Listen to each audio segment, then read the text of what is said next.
کہ کیا یہ جو عیسوی سال ہے، جنوری، فروری، مارچ، اپریل، مئی، جون، کیا اس کی کیا حقیقت ہے، ہمارے لیے کیا حکم ہے؟ تو یاد رکھیے قرآن مجید میں ارشاد باری تعالیٰ ہے ان عدۃ الشہور عند اللہ 12 شہرا، کہ بے شک مہینوں کی تعداد اللہ کے نزدیک 12 مہینے ہیں، منہا 4 حرم، ان 12 میں سے 4 مہینے حرمت والے ہیں، رجب، ذی الحجہ، محرم، جس کو حدیث پاک میں جس کی وضاحت فرمائی گئی۔ تو الغرض ہمارے لیے یہ جو قمری مہینے ہیں، جو چاند دیکھ کر ہم مہینے کا آغاز کرتے ہیں اور چاند دیکھ کر اپنے معاملات کو نمٹاتے ہیں، عبادات کے معاملات ہوں یا دیگر طلاق کے معاملات ہوں، عدت کے معاملات ہوں، دیگر یہ جو چیزیں ہیں، ہمیں یہی حکم ہے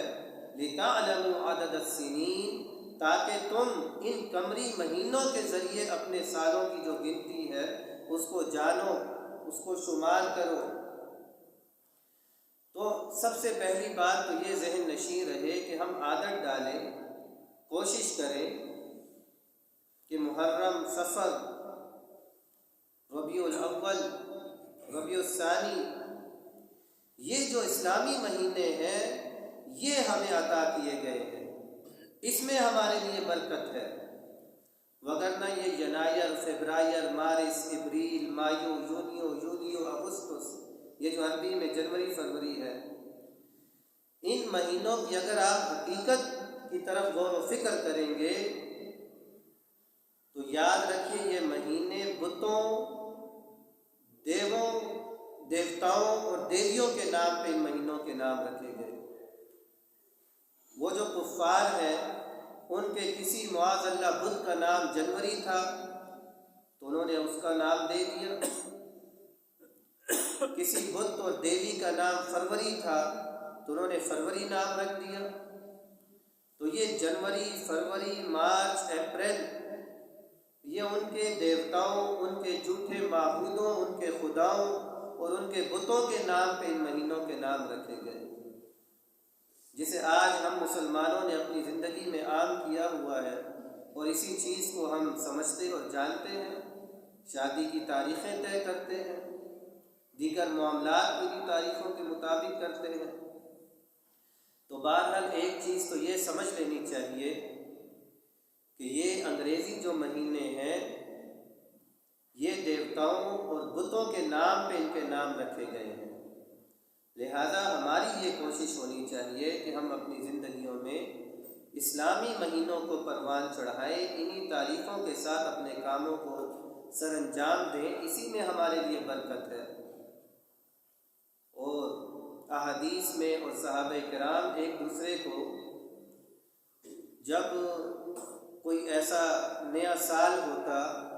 یا نیا مہینہ ہوتا تو وہ عظیم لفظوں میں برکت کی دعا دیا کرتے،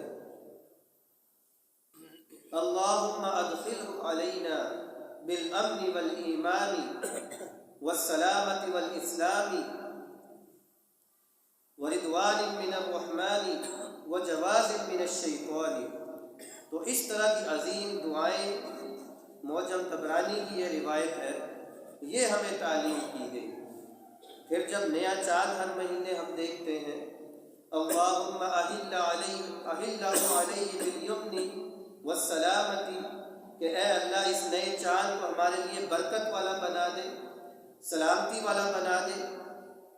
ایمان والا بنا دے،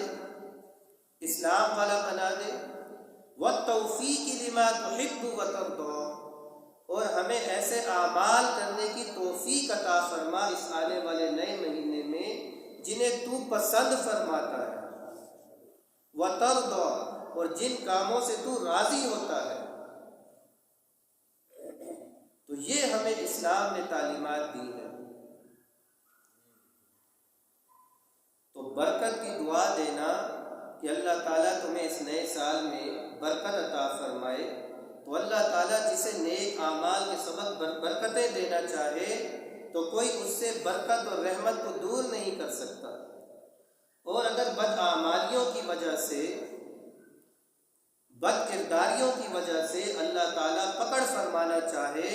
تو کوئی لاکھ کوشش کر لے اس سے، اللہ کی گرفت سے اس کو بچا نہیں سکتا۔